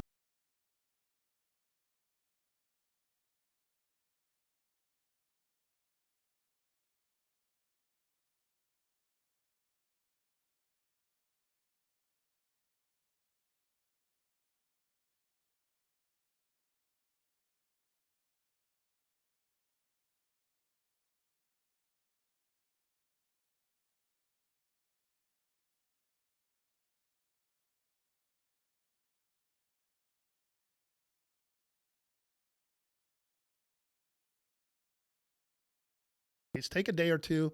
I had some great trainers, Stephen Gall from Australia, and he was good on the mental side. And he really prolonged my career because of those kind of things that I didn't know. I didn't know any better. And time away, it made my career last a lot longer and made it more enjoyable too. Are you putting in a pickleball court? I do have a sports court. So I have a big basketball, a little over half court, and then we have a pickle court in between. Pickle court. And I told your old man Marshall, about pickle like 2 years ago, and he made fun of me because he's a big tennis guy. But yeah. Pickle's growing, dude. Dude, I'm into it. I love. So Cooper, Cody, Miller, we would get some vicious pickle games in the backyard, and we have lights, so it's. I'm so down. Dude, we wear heart rate monitors, and we're at 160, 170, and it's like this is another one we talk about. Like, dude, just go have fun doing other stuff. You have to have fun. Yeah. I want to play pickleball so bad. I haven't played yet, but I played tennis in high school. Yeah. I was a good tennis player in high school, and I haven't played since then. Yeah. And because I quit sophomore year of high school because I'm like, I'd rather be riding. Yeah. And then I'm a good ping pong player. I don't know if you remember. Yeah. No, you beat me at ping pong. I think we've had a few. Jared Becker's beat me at ping pong. I don't think Jared's ever beat me. Oh. Yeah, Jared. Yeah. Hopefully he listens to this. Yeah. And he's going to get fired up in his car. But I want to come play some pickleball, but pickleball is like right in between ping pong and tennis. Yeah. I feel like it's good. Yeah. So I want to go do it. When you play doubles, you got to play the kitchen, which we don't like playing the kitchen too often. So that's like there's like a little spot. Yep, that's what I was wondering. So there's a little spot at the beginning of the net where you can't go in. Yeah. So it's kind of like tennis on 101, and it's fun. But I'm in. I want to play. It's good. I want to play. On the subject of off-road and off-road riders, obviously in the off-road world, we have like Tristan Hart in the Hard Enduro world, Cody Webb, Ryder LeBlanc. Like those seem to be the up-and-coming guys. Cooper, your son, he's obviously killing it lately.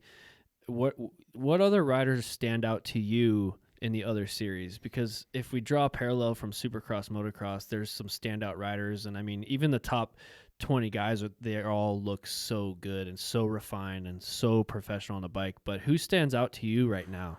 Man, you put me on the spot on that one. I can't say. And again, I follow all different disciplines. Johnny Gerard back east is killing it now. Yeah. Especially he's figuring out the GCC, the sprints. He throws it down. He throws it down. You know, out west, we have Works in GPC. A lot of those are moto guys that are making that transition. But the courses are so different than when I raced them in Taylor. And they were off. And I'm not knocking Works and stuff like that, but they're just so much faster now. Now they're basically UTV courses. And, you know, it's... To answer that question, like Hare and Hounds isn't what it used to be. I don't know if I have anybody.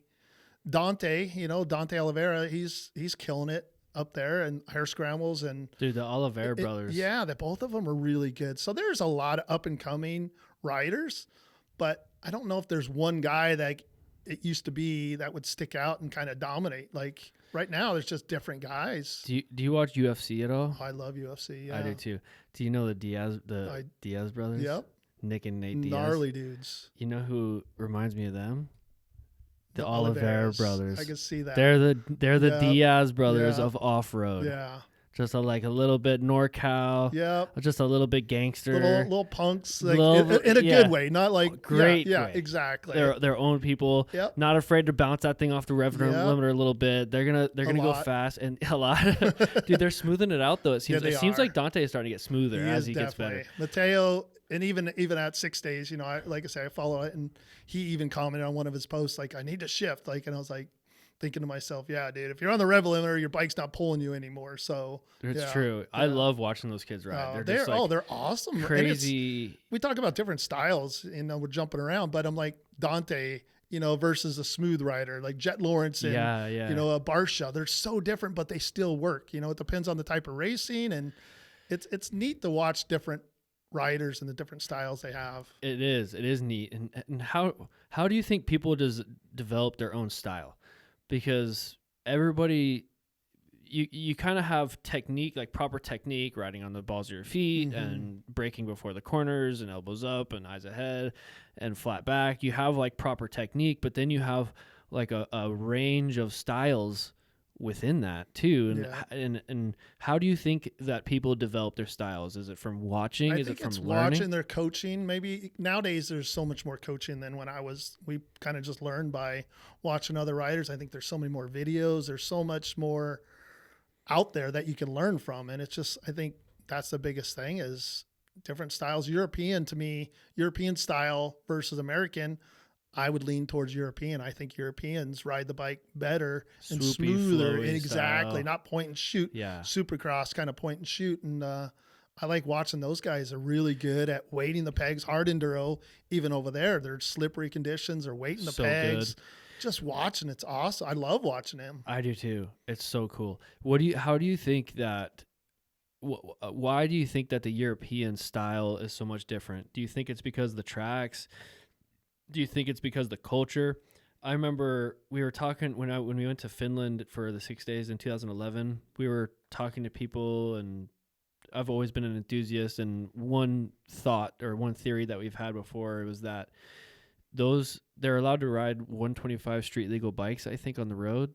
So they have like or is it 125 or might they have 125 street bikes over there? Yeah, 125. Yep. So they have like a whole bunch of full size 125s, and that was like the bike to ride. So I was like, oh, well, if that makes sense, because if you can ride a 125 fast and you're swooping through the corners, you're doing everything Talking right. about carrying speed. Yeah. So do you think the culture of developing the skills is bigger in Europe versus the US, where you guys like Stefan Everts, who rides trials, and then you have these guys that all the Europeans look just like ultra skilled, like they can ride trials, they can do different stuff, but then the US, like you can go buy an 18-year-old can go buy a 450 and go race, which is dangerous.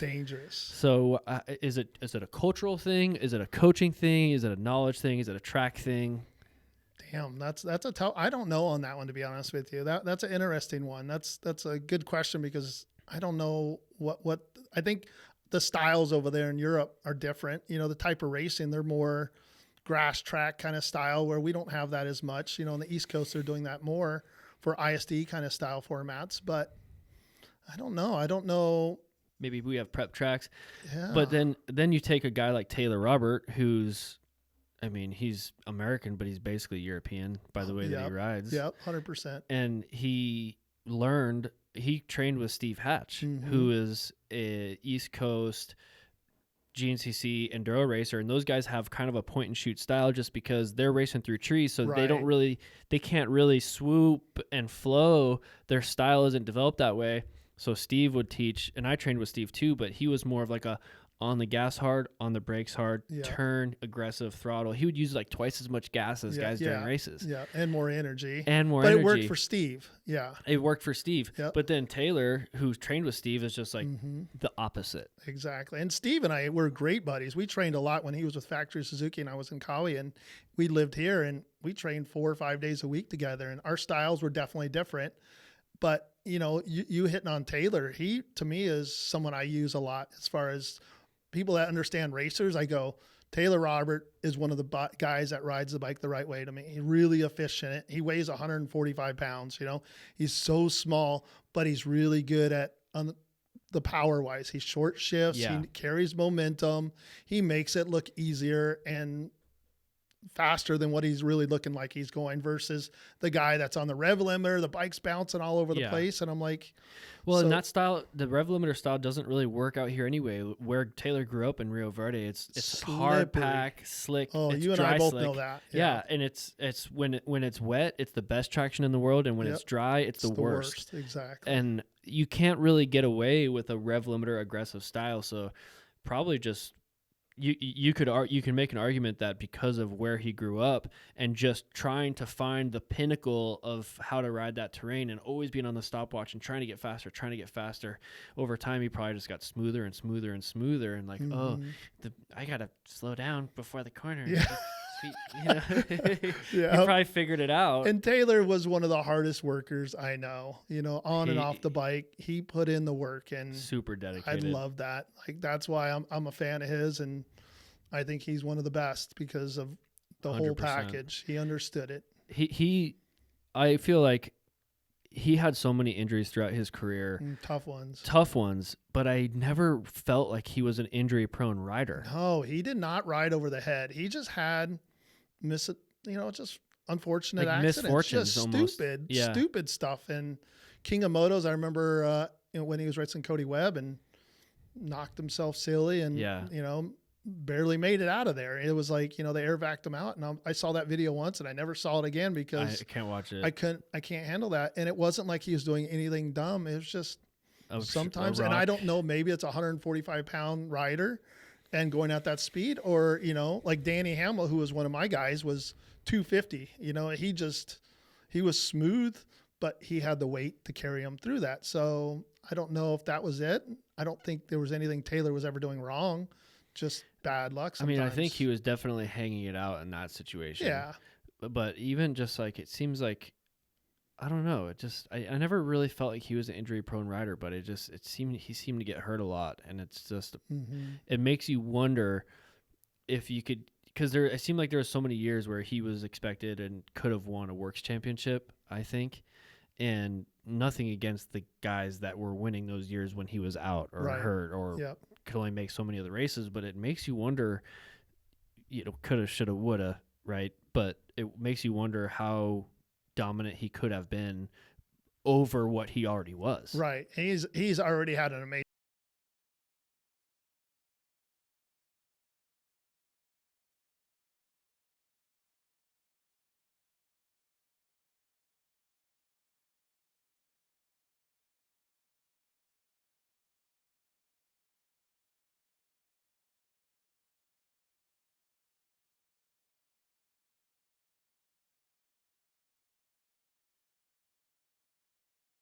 He's going to be one that I know both of us will still be riding with a ton, and probably more. I'm excited for him. Me too. Yeah, I'm happy for him, dude. Yeah. He's done well. He's killed it. When you look back on your career, it's been such a long career, and it's 5 Hare and Hound championships. Don't you have like 5 Best in the Desert championships? Yeah, too? 5 there, and 7 gold medals. 7 golds, yeah. 7 gold medals. Do you ever, and countless other things, do you ever look back on that and go, damn, that was pretty wild? Like, what comes to mind when you think back on the career that you've had? That's pretty awesome, to be honest with you. Like, it's not just the motorcycle racing. It was getting to spend it with the family, and most people know I'm pretty family oriented. Family's number one for me. And, my kids got to go to the races, the wife, and I think it was just a great way for them to grow up. And some people are like, oh, you don't get to spend any time with my kids. And I'm like, dude, I spent more time with my kids than the 9-to-5 guy that was working those jobs. But I don't know. I definitely are very fortunate, had 20 years with Factory Kawasaki and Monster Energy, and I was with them for a long time, and no hard feelings. It's just management. When they kind of let me go, I kind of thought I would take over off-road role there and kind of be an ambassador or whatever, but I'm at KTM now, and I love the role I'm doing now and where I'm at. And I don't know. I think everything there was positive. Like, it was 20 awesome years. So they were great company to me, and definitely I owe them a huge success. I wouldn't be where I am today without those guys. So throughout your career, you were with Coway for 20 years. So did you ever get offers from other companies? I did. I had a couple offers from Honda and Suzuki when I was Really? winning, and it was, to me, it was a better offer. But to me, I looked at a big picture. I'm happy with where I'm at. I'm in a good place. The bikes are really good. The part that stuck during my Kawi days is when we were one of the last ones to come out with a 450. Everybody was on 4-strokes, going the 4-stroke Yamaha and stuff like that. And works and races like that, we're still on a KX250. And some people remember James Stewart racing a KX250 against a 4. It was so much harder. So those times were tough. And what makes that even harder is I was working with R&D 2 years before the 450 came out. I was riding that bike. So you knew. So, and I'm like, you got to be kidding me. Like on this bone stock KX450, you knew how good it could have been. Pre-production bike, but I'm like, this is better than my race bike. Really? It was so easy to ride. And that's a comparison 2-stroke, 4-stroke. We can get into that, of course, but it is just amazing on the different bikes and how well they worked. And for that type of racing, 4-strokes were the way to go. And, so it sucked there, but in the long run, the next year they came out of 4-stroke, I won the championship that next year. So on the 4-stroke, so I was like, all right, it were all worked out.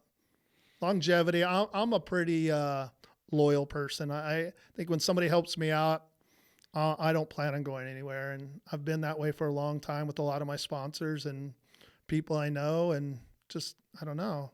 They're there for me. I'm going to be there for them. I think that's a good way to be. Yeah. Seems like a good way to be. Unfortunately, it doesn't go the other way as much I as agree. we wished it would. Not anymore. It used to. It used to. Yeah. Yeah, but it's like as a racer, you almost have to accept the fact that you're a shelf life commodity.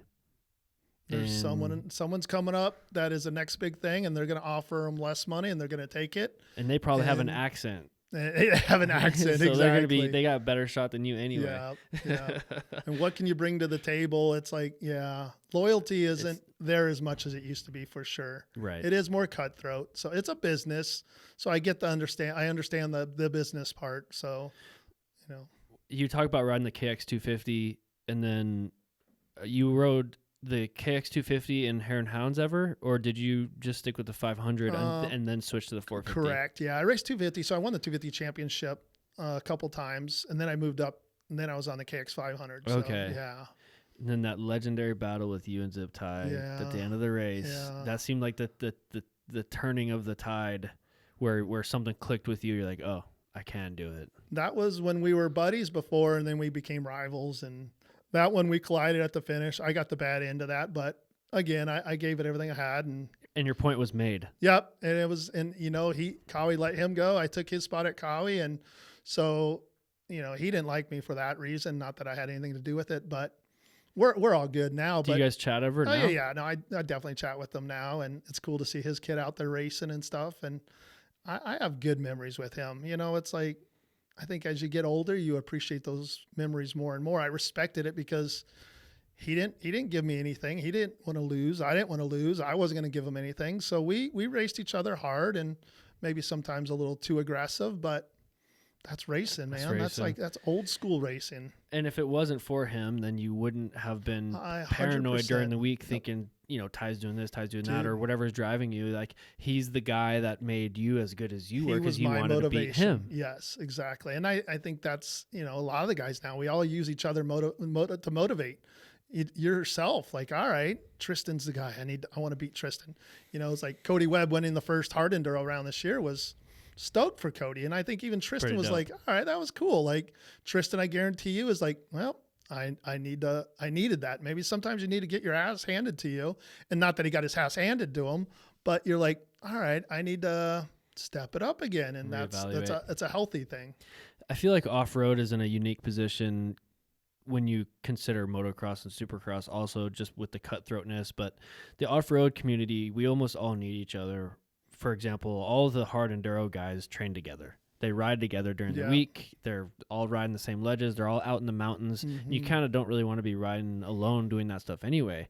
So we have to, we're all like friends, and then we're competitors, and there's like this camaraderie and competitiveness between everybody.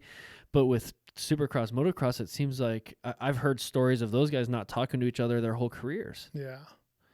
So what was it like with you And who were your training partners back in the 90s and in the early 2000s? Most of my training, Steve Hatch, we talked about Steve, he was Suzuki. We weren't racing the same series until he jumped in on Works.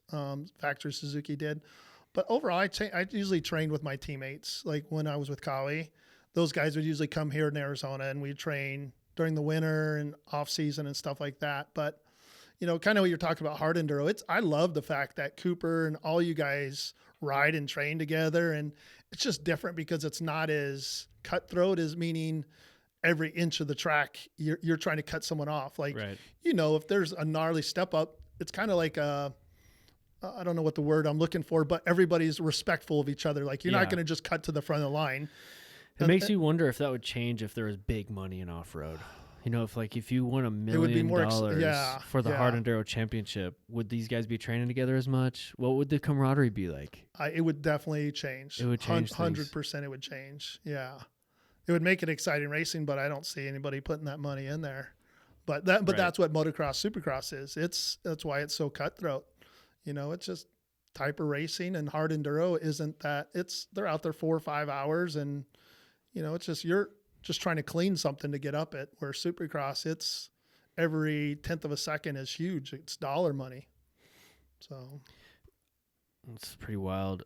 The one other thing that I wanted to ask you, and there's an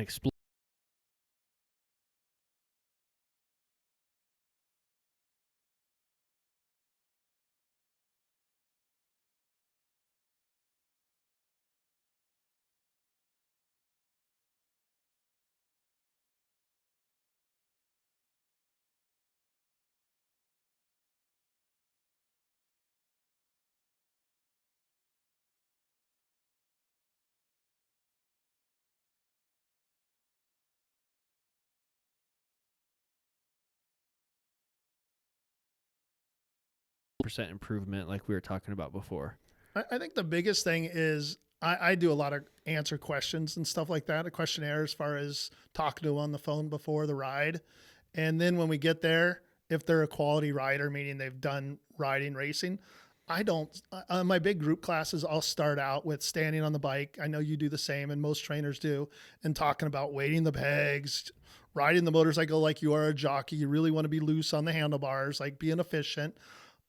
When it comes to individualing the riding to the catering to each person, I think my biggest thing is understanding what level they're at. And if it's a rider that wants to go fast, my younger riders, I train different than an older rider or a female rider.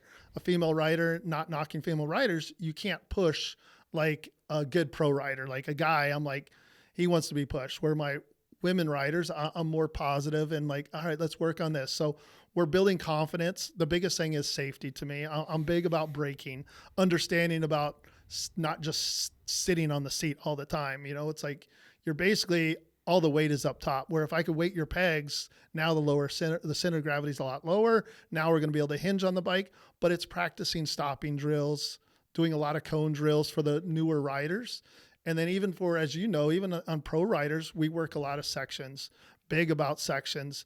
I like to do a lot of filming. I'm a big guy on the camera because I like to film riders, and then I'll bring them over, and then I'll be like, all right, we need to do this. This is why we need to sit up farther. There's no weight on the front end.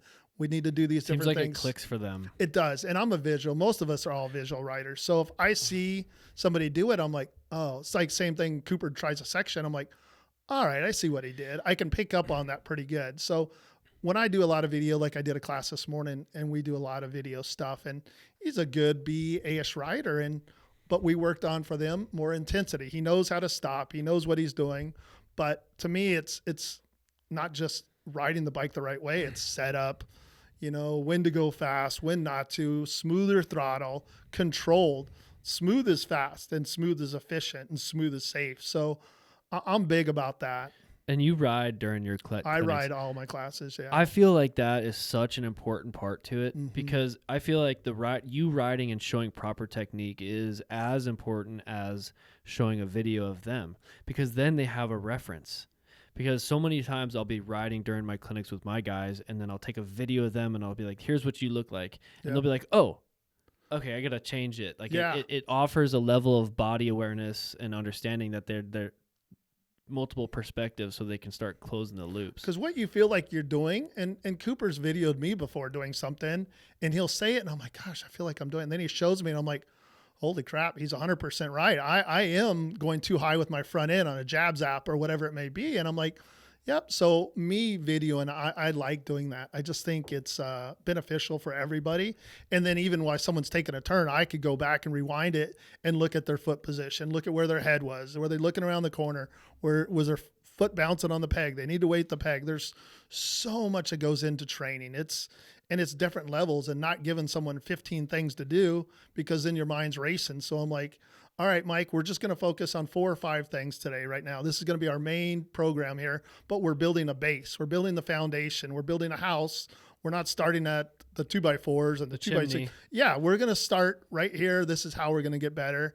And again, it's going to be a safer way. I see too many people at the tracks, especially moto, and I'm just like, oh my gosh, it's scary. It's going to go bad. And it's like they're just riding over their head. Like, I wish they would just back it down, learn how to do it the right way, and then the speed will come. It's not about speed, even working technique. I'm like, I don't care how fast we're doing it. Let's work on doing it right over and over, and then we'll build the intensity and the speed.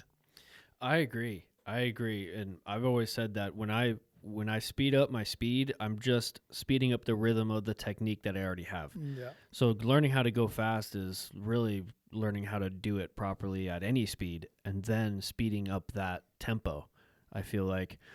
And it's funny because it's not funny. It's a bummer because motocross and dirt bike riding and racing has a really, it's known for injuries. People think that you're just hurt all the time. Yeah. I mean, even like, family members and stuff that like don't know. They're like, oh, you're all healthy? Every time you see them, like, you're all healthy? I'm like, yeah, dude, I've been healthy for 10 years. Right, exactly.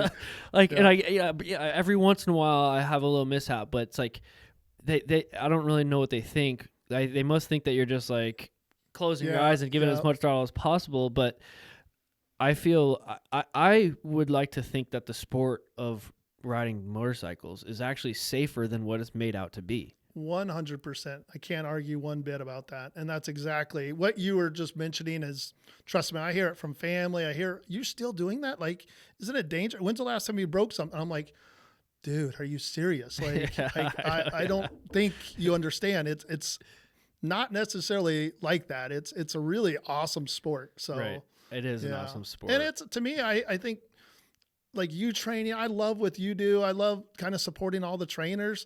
For the most part, we all get along. We're just we're trying to make the sport better. I just think, man, we just want riders to do well. And I think we're all happy when somebody's doing well. And the last thing we want is anybody, I don't care if it's another rider that works with another trainer, he has an injury. I'm like, dude, oh, well, he deserved that. I'm like, dude, that's not, I think all of us are here for the sport. And we love this sport, and we're trying to help it. Yeah, I think that as trainers, as off-road coaches, or just coaches of the motorcycle industry in general, I feel like we're all on a common mission together. We're all trying to do the same thing at the end of the day. So I think that all of us contributing to that mission of creating a safer and more enjoyable community of riders it's hard for me to hate or vote against another coach. Right. And I think a lot of it just comes down to your style or your fit. Like, it's like, I have a lot of great customers that come back over and over. And then there's other ones that'll jump around and work with another. And they're like, hey, I worked with Max. And I'm like, well, that's awesome. Max is going to teach you something that I haven't taught you. Maybe I'll teach you something else. Or articulate it in a way that I haven't. It makes sense. Exactly. I agree. So if a guy, let's just give you a hypothetical situation, because I'm just curious myself, and maybe this can help people. I'm a B rider, and I come to Destry and say, listen, I'm a okay B rider, and I want to get better, and doesn't really matter how many classes I take. What's the suggested route of getting coaching with you? As far as like how often, or what do you mean by all of it? Like, what kind of program would you put me on? Like, not saying gym, but just riding, training with you. Yeah. Now I just focus on the riding. The riding. Yes, yeah. Like, how do you assess them and get them I think better. just talking to them and I figure out what they're looking for. Or they want to become a racer. Do they want to? I have Find out their goal. clients. Yeah, I have doctor clients that they don't want to race. They just want to be safer. They enjoy riding with their friends. So that's number one for me. And then once I figure that out, then we start building on, okay, first day, we're going to ride a little bit all disciplines, meaning if you're a GP guy, let's go down to the sand. Let's ride some rocks. Let's ride some square edge. Let's hit the rutted tracks. All right, the rutted track, you're sitting way too far back. Your front end's pushing.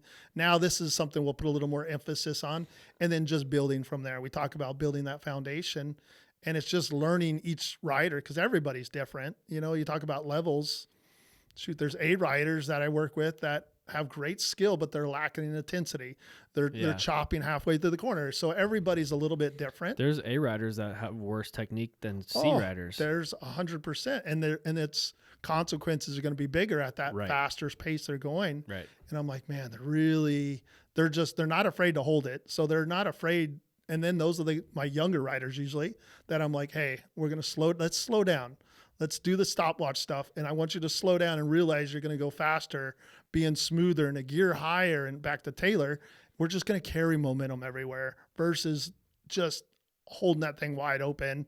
It's just spinning. Your tire's not grabbing traction. So to break it down, man, you could do it a corner 20 different ways. If it's sand, hard pack, rocky, sand, there's so many disciplines, square edge, like there's not one way. It just depends on the scenario when you get there. I find it as a coach can be overwhelming sometimes when people are like, I just need to learn how to corner. Yeah. I'm like, oof, okay, what kind of corner? I get the one wheelie. I want a wheelie. And I'm like, dude, we're not worried about wheeling right now. You're a C rider. We're not wheeling. Like, let's not even focus on that. So let's learn how to get out of the driveway first. Yeah, exactly. It's so true. It's true. And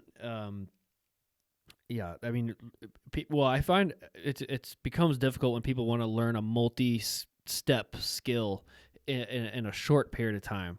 They're like, I want to learn how to do pivot turns. I'm like, dude. Yeah. I can teach you how to use your clutch. I can teach you how to use your front brake. I can help you with your throttle control, and I'll try to teach you how to balance the bike from the foot peg.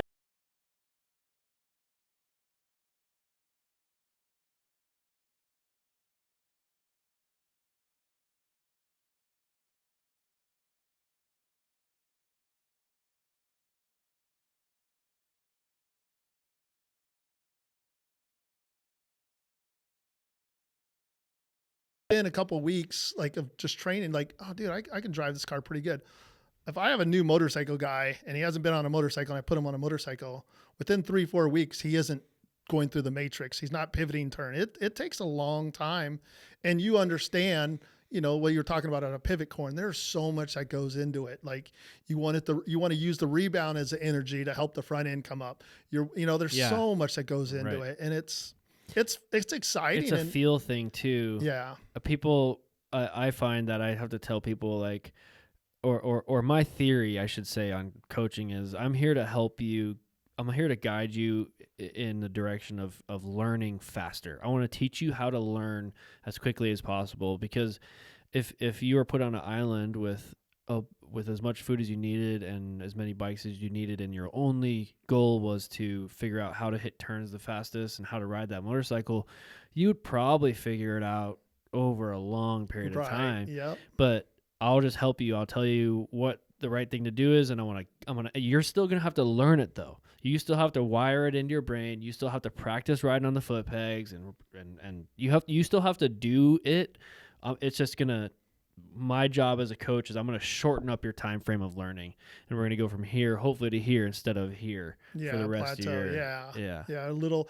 And I think, it's like, to me, I get a good energy from seeing somebody. It makes me happy seeing somebody get the corner, getting a section over, and then it clicks, and watching that, and I'm like, I'm vicariously living through them in a way. Same thing when they do a couple races, and I got my first win, and oh, dude, it's like, all right, I'm a small portion of that, and it's neat to see riders do things to evolve themselves to be better and better. And I think, we always talk about life, but we're always learning, man. And we're just nonstop. It doesn't have to be motorcycles. It doesn't have to be anything. I'm just at 51. I'm still learning. Learning is.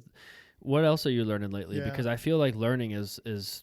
I love it though. That's the most fun part about anything. Yeah. I was telling Taylor's dad the other day, because he's always doing jet skis and then miniature supermoto bikes and then this and then that and mountain bikes, and me too. I have mountain bikes and different hobbies, and then the paramotoring thing I was doing for a while, and I'm always trying to do something, and I'm like, it dawned on me the other day, I'm like, maybe I just like the learning process, especially that beginning part where you're learning so much and you can see big steps of improvement every time you do whatever it is.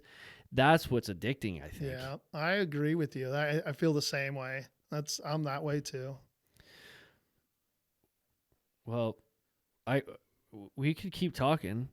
I mean, I don't know what else we have, but I'm like, yeah, I'm stoked. I'm like, this was a really cool thing. I think so too. You know, something to grow on. I'm excited to see who your next guests are going to be. And yeah, I appreciate you having me on, being, I don't want to say the virgin here, but you know, it's like the rookie, you know, this is the first this trial, is really cool. The guinea pig. The guinea pig. There you go. Maybe that's it. Yeah. No, dude, it's been special to have you here. And before we sign off, tell people where they can find your training and how they can sign up for a class. Just my name, Destry Abbott, on .com or DA8 training, you know, .com for my website, or Instagram and Facebook and stuff like that. But yeah, just enjoying it, just like you. Love it. Just enjoying life right now, man. Getting to ride motorcycles, work with awesome people, doing a lot more experience rides. This weekend we have our Supercross experience. So we got 3 days of riding, day at the Supercross, pit passes, track walks. Nice. So we have a cool thing. We have a little compound. And that starts on Friday? It starts Friday. Yep, they come in tomorrow night. So we do dinners. We provide everything, housing. Wow. So we have 2 Airbnbs at our place. And how many guys do you have for that? We have 8. 8 guys. 8 sold out. They're all from Utah and Idaho. And wow. Yeah, so I've been doing that more, not just training, and just more guided rides, just enjoying it, man. Just enjoying with good people, and I'm looking forward to that. So it's going to be a good weekend. It seems like the experiences are what people are paying, what they want. People Dude, want to have fun. They want to have a good experience. Yeah, they pretty much show up, and it's turnkey operation. We have bike rentals, and otherwise, they're there until Sunday or Monday morning. They have an option, and hopefully it's going to be 3 awesome days. And with this weather, the dirt has been so good lately. It's going to be good. So, and the desert is so bitching right now. There's like grass growing on the hillsides and underneath the shaded areas of the trees. We live in an awesome place, dude. I love it. Summer suck, but the rest of the year, I love it here. Yeah, I know. Summers are pretty hot, but it's like, we go to Prescott, Flagstaff. Let's go ride in the woods. Yeah, and what I love about summer is we get full days. Yeah. You can wake up early and the sun's out, sun's shining, and it's like, let's go. We're not shoveling snow. I'm good. We're not. No, none of that. Well, Destry, I want to have you back because there's so many other things that we could talk about and add and discuss and add nuance to. So I want to have you back, and thank you for coming out and being the guinea pig. It's been a real pleasure, and I've always wanted to sit down and talk with you anyway, just like this, and just pick your brain about your life, your career, motorcycles, and all of that. So we have more to talk about, and thank you for the ambassador for the sport that you are and that you have been, and for being a source of ongoing inspiration for me throughout my whole life. I love you, bro. Well, thank you, buddy. I love you too, and I appreciate the kind words. You got it. All right. Thank you, guys. This is the first Max Off-Road podcast signing off. Thank you.